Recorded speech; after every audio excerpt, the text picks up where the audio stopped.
আলোচ্য বিষয় 2024 সালের চতুর্থ শ্রেণীর প্রথম পর্যায়ক্রমিক মূল্যায়নের অঙ্কের প্রশ্ন এবং তার উত্তর। তোমাদের প্রথম পর্যায়ক্রমিক মূল্যায়ন অর্থাৎ ফার্স্ট ইউনিট টেস্টের পূর্ণমান থাকবে 10 এবং এর জন্য তোমার সময় হবে 20 মিনিট। তোমাদের এর আগে ফার্স্ট ইউনিট টেস্টের বাংলা এবং ইংরেজির প্রশ্ন এবং উত্তর করানো হয়ে গেছে। তোমরা যা যা দেখোনি তার জন্য লিঙ্ক ডেসক্রিপশন বক্সে দেওয়া আছে, তোমরা সেখান থেকে দেখে নিতে পারো। তোমাদের এই ভিডিও শুরু করার আগে বলে রাখি, তোমরা যারা এই চ্যানেল নতুন তারা অবশ্যই চ্যানেলটিকে সাবস্ক্রাইব করে দিও এবং পাশে থাকা বেল আইকনটি প্রেস করে দিও। তো তোমরা মন দিয়ে এই ভিডিওটা দেখতে থাকো। প্রথমে দেখো, এখানে আছে শূন্যস্থান পূরণ করো, প্রতিটি প্রশ্নের মান আছে হাফ করে। তো এখানে দেখো প্রথম যে প্রশ্নটা আছে, 18 সংখ্যাকে রোমান সংখ্যায় লিখলে হয়। তো 18 সংখ্যাকে রোমান সংখ্যায় লিখলে হয় XVIII। তো এইখানে দেখো x মানে আমরা জানি কত, x মানে আমরা জানি 10, তাই তো। v মানে কত, v মানে আমরা জানি 5, আর এইগুলোর মান কত, প্রত্যেকটা 1 করে, 1 1 1, তাহলে কত হলো, 10 আর 5 15 আর 3 18। তাহলে এটা হচ্ছে সঠিক উত্তর। এবার বলছে 2 অঙ্কের বৃহত্তম মৌলিক সংখ্যা হবে, উত্তর দেখো 97। আচ্ছা, 2 অঙ্কের বৃহত্তম সংখ্যা আমরা জানি 99। তো 99 সংখ্যাটা তো মৌলিক সংখ্যা নয়, এটাকে 3 দিয়ে ভাগ করা যায়, 33 দিয়ে ভাগ করা যায়। আবার 98 সংখ্যাটিও মৌলিক সংখ্যা নয়, তো 97 সংখ্যাটি কিন্তু মৌলিক সংখ্যা। তো এটা তো বৃহত্তম, তার জন্য 2 অঙ্কের বৃহত্তম মৌলিক সংখ্যা হচ্ছে 97। এবার বলছে 0 গুণ 5 সমান কত। আমরা জানি 0 দিয়ে যদি কোনো সংখ্যাকে গুণ করা হয় তাহলে তার মান 0ই বেরায়, তাই জন্য 0 গুণ 5 সমান 0। তারপরে যে বছর লিপিয়ার সেই বছরের ফেব্রুয়ারি মাসের দিন সংখ্যা কত। উত্তর লিখবে যে বছর লিপিয়ার সেই বছর ফেব্রুয়ারি মাসের দিন সংখ্যা 29। এবার দেখো ঠিক উত্তরটি বেছে নিয়ে লেখো, প্রতিটি প্রশ্নের মান আছে হাফ করে। 999 এর সংখ্যাটির পরের সংখ্যাটি হলো, তো 999 এর সঙ্গে যদি আমরা 1 যোগ করি তাহলে কিন্তু আমরা 1000 পাবো। তো দেখো উত্তরে কোথায় 1000 আছে, দেখো সিতে 1000 আছে। তো অপশন ছিল 998, 100, 1000, 1001। তো যেটা সঠিক উত্তর সেটা হচ্ছে 1000। এবার বলেছে চিত্রের মতো দশকের কাঠিতে একটি বল যুক্ত করলে যে সংখ্যাটি পাওয়া যায় সেটি হলো, দেখো ধরে নাও এইটা এখনো যুক্ত হয়নি, তাহলে বর্তমানে এটা আছে 9 এবং এটাও যুক্ত না হওয়াতে এটা আছে 9, আর এখানে কিছু নাই মানে 0। এবার যদি একটা দশকের ঘরে একটা 10 যোগ হয়, মানে অর্থাৎ একটা 1 যোগ মানে তো টোটাল 10 যোগ, তাহলে যোগ 10। তাহলে 990 এর সঙ্গে যদি আমরা 10 যোগ করি তাহলে কিন্তু আমরা কত পাবো, তাহলে যেটা পাবো 1000 পাবো। দেখো তো উত্তর কোথায় 1000 আছে, দেখো সিতে 1000 আছে। 99 হবে না, 910 হবে না, 1000 হবে। তাহলে উত্তর লিখবে চিত্রের মতো দশকের কাঠিতে আরেকটি বল যুক্ত করলে যে সংখ্যাটি পাওয়া যাবে সেই সংখ্যাটি হলো 1000। এবার দেখো চলে আসছি পরের প্রশ্ন। সত্য মিথ্যা লেখো, প্রতিটি প্রশ্নের মান আছে হাফ করে। এখানে দেখো একটা কাঠি দিয়েছে, চিত্র থেকে সংখ্যাটি হলো 211। দেখে নিই, হাজারের ঘরে 2 আছে, আমরা 2 লিখলাম। শতকের ঘরে 1 আছে, আমরা 1 লিখলাম। দশকের ঘরে 1 আছে, আমরা 1 লিখলাম। এগুলোর ঘরে কিছু নাই, আমরা 0 লিখলাম। তাহলে সংখ্যাটি কত হলো 2110, কিন্তু আমাদের এখানে বলেছে 211। এটা তো একদম ভুল, তাই জন্য এখানে কি লিখবো, মিথ্যে। এবার দেখো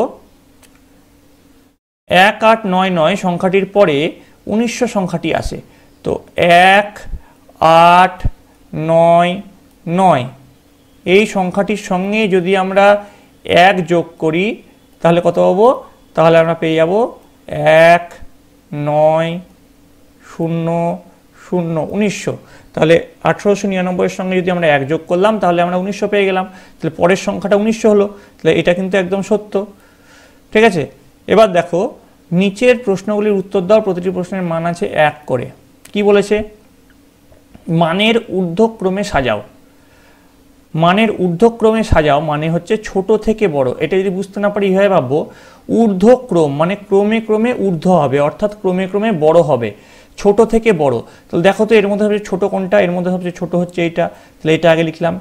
তারপরে ছোট কোনটা, তারপরে 5917, তারপরে 5917 আমরা লিখলাম। তারপরে ছোট কোনটা, তারপরে দেখো 8506, এটা ছোট, তারপরে 8506 লিখলাম। তারপরে ছোট কোনটা, 9067, এটা সবচেয়ে বড়, সেটা সবচেয়ে শেষে লিখলাম। তাহলে মানের ঊর্ধ্বক্রমে হয়ে গেল। এবার বলেছে আন্তর্জাতিক পদ্ধতিতে কথায় লেখো। 8, 2, 3, 6, 5, 4, 9, 9 কী করবো? প্রথমে আমরা একক দশক শতক লিখে দেবো।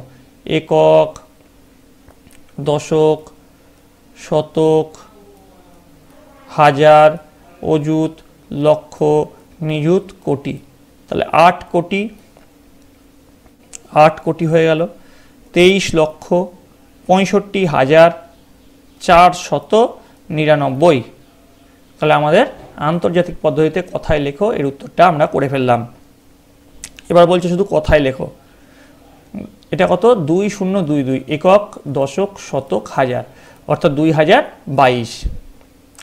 এবার বলেছে এটা হচ্ছে লেস দেন চিহ্ন ব্যবহার করে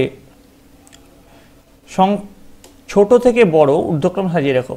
দেখো এটা মনে রাখবে, এরকম যখন এটা তোমরা জানো, এই যে খোঁচার দিকে যেটা থাকে সেটা সবসময় ছোট হয়, আর হাঁয়ের দিকে যেটা থাকে সেটা সবসময় বড় হয়। অর্থাৎ মনে রাখবে বড়রা ছোটদেরকে খোঁচা মারছে, তো সেইভাবে আমরা লিখব। দেখো সবচেয়ে বড় কোনটা? সবচেয়ে ঊর্ধ্বক্রম বলেছে মানে ছোট থেকে বড়, সবচেয়ে ছোটটা আগে খুঁজি।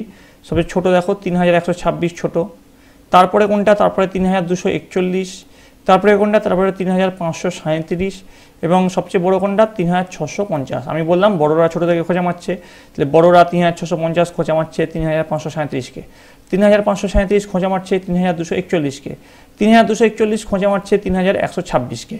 এইভাবে আমরা মানের ঊর্ধ্বক্রমে সাজিয়ে ফেললাম। এবার বলেছে নিচের প্রশ্নগুলির উত্তর দাও, যে কোনো একটি, প্রতিটি প্রশ্নের মান আছে 2, যে কোনো একটি দিতে হবে। তোমাদের আবারও বলছি এই প্রশ্ন কিন্তু এত অপশন তোমরা পাবে না, আর এখান থেকে হুবহু তোমরা কমনও পাবে না। আমি শুধু প্রশ্নের ধরন তোমাদেরকে বোঝানোর জন্য আমি এই প্রশ্নটা তৈরি করেছি। প্রথম যে প্রশ্ন, মোহিতের কাছে 476 টাকা আছে, সে 7টি একই দামের ব্যাগ কিনেছে, একটি ব্যাগের দাম কত? তাহলে আমরা যদি 7 দিয়ে 476কে ভাগ করে দিই তাহলে আমরা এর উত্তরটা পেয়ে যাব। দেখবে এর উত্তরে আসছে 68, তো তোমরা লিখবে একটি ব্যাগের দাম হলো 68 টাকা। এবার বলেছে 9টি গরু ও 15টি ছাগলের মোট মূল্য 40,050 টাকা, একটি গরুর দাম 3,240 টাকা হলে একটি ছাগলের দাম কত? তাহলে তোমরা লিখবে একটি গরুর দাম 3,240 টাকা। এবার আমরা 9টা গরু কিনেছি, তাহলে 9টা গরুর মোট দাম কত? তাহলে 9 দিয়ে যদি গুণ করি তাহলে 9টা গরুর মোট দাম পেয়ে যাবো। তাহলে 3,240কে যদি আমরা 9 দিয়ে গুণ করি তাহলে আমরা পাবো 29,160 টাকা। আর 15টি ছাগলের দাম 40,050 টাকা, সেখান থেকে যদি আমরা 29,160কে গুণ করি তাহলে আমাদের 15টি ছাগলের দাম আমরা পেয়ে যাব, তাহলে 10,890 টাকা। অতএব একটি ছাগলের দাম 10,890 ভাগ 15, তাহলে 726 টাকা। অর্থাৎ মোট দামকে যদি মোট সংখ্যা দিয়ে ভাগ করে দিই তাহলে একটি ছাগলের দাম আমরা পেয়ে যাব। এবার দেখো পরের প্রশ্ন, ভাজক 11 ভাগফল 8 ভাগশেষ 10 হলে ভাজ্য কত? তো দেখো আমরা জানি ভাজ্য সমান ভাজক গুণ ভাগফল যোগ ভাগশেষ। এইভাবে যদি আমরা করি তাহলে ভাজ্য সমান হয় 11 গুণ 8 যোগ 10, তাহলে 11 গুণ 8 কত হচ্ছে? 88, আর যোগ যদি আমরা 10 করি তাহলে আমরা কত পাবো? যোগ 10 করলে এটা যদি 10 শূন্য হবে, আমরা পাবো 98। অতএব ভাজ্য হচ্ছে 98। এবার বলেছে 11 সপ্তাহ 5 দিন মানে কত দিন? তো 11 সপ্তাহ 5 দিন, এক সপ্তাহ মানে 7 দিন, তাহলে 11 গুণ 7 হচ্ছে 11 সপ্তাহকে যদি দিনে প্রকাশ করি, যোগ 5 তাহলে 77 যোগ 5 মানে 82 দিন। অতএব 11 সপ্তাহ 5 দিন মানে 82 দিন। এবার বলেছে 2 ঘন্টা 30 মিনিট মানে কত মিনিট? তাহলে 2 ঘন্টা 30 মিনিট, 2 ঘন্টাকে আমরা মিনিটে প্রকাশ করি, তাহলে 2 দিয়ে যদি 60কে গুণ করি তাহলে মিনিট পেয়ে যাব। 2 গুণ 60 যোগ 30, তাহলে 120 যোগ 30 মানে 150 মিনিট। এবার দেখো অতএব 2 ঘন্টা 30 মিনিট সমান 150 মিনিট। তো এই গেল তোমাদের ফার্স্ট ইউনিট টেস্টের অঙ্কের প্রশ্ন এবং উত্তর। তোমাদের যে এই প্রশ্ন এবং উত্তর হুবহু আসবে তেমন কোনো ব্যাপার নয়। তোমাদের যে সিলেবাসে যেটুকু আছে, সিলেবাসে তোমার বইটাকে 3 দিয়ে ভাগ করো, বইয়ের যত পেজ নাম্বার আছে তাকে 3 দিয়ে ভাগ করবা, দিয়ে মোটামুটি একটা ধারণা পেয়ে যাবা তোমাদের সিলেবাসে কতটুকু হবে। এছাড়া তোমাদের বিভিন্ন স্কুল ভেদে বিভিন্ন রকম সিলেবাস হবে, সেই অনুযায়ী বইটাকে তোমরা খুঁটিয়ে প্র্যাকটিস করো। তোমরা পরীক্ষায় অনেকটাই তোমরা কোণ পাবে, এবং সবচেয়ে বড় কথা অঙ্ক কখনোই তোমরা মুখস্থ করবে না। তোমরা অঙ্কগুলো বুঝে যদি করো তাহলে যে কোনো জায়গা থেকে যে কোনো অঙ্ক এলে তোমরা পেরে যাবে। তোমাদের যে বাকি সাবজেক্টগুলো থাকছে সেগুলো এই সপ্তাহে নিয়ে আসা হবে। তার জন্য তোমাদের সকলকে এই চ্যানেলের সঙ্গে যুক্ত থাকতে হবে। তোমরা যারা এই চ্যানেল নতুন আছো তারা অবশ্যই চ্যানেলটিকে সাবস্ক্রাইব করে দিও এবং ভিডিওটি ভালো লাগলে অবশ্যই লাইক করে দিও।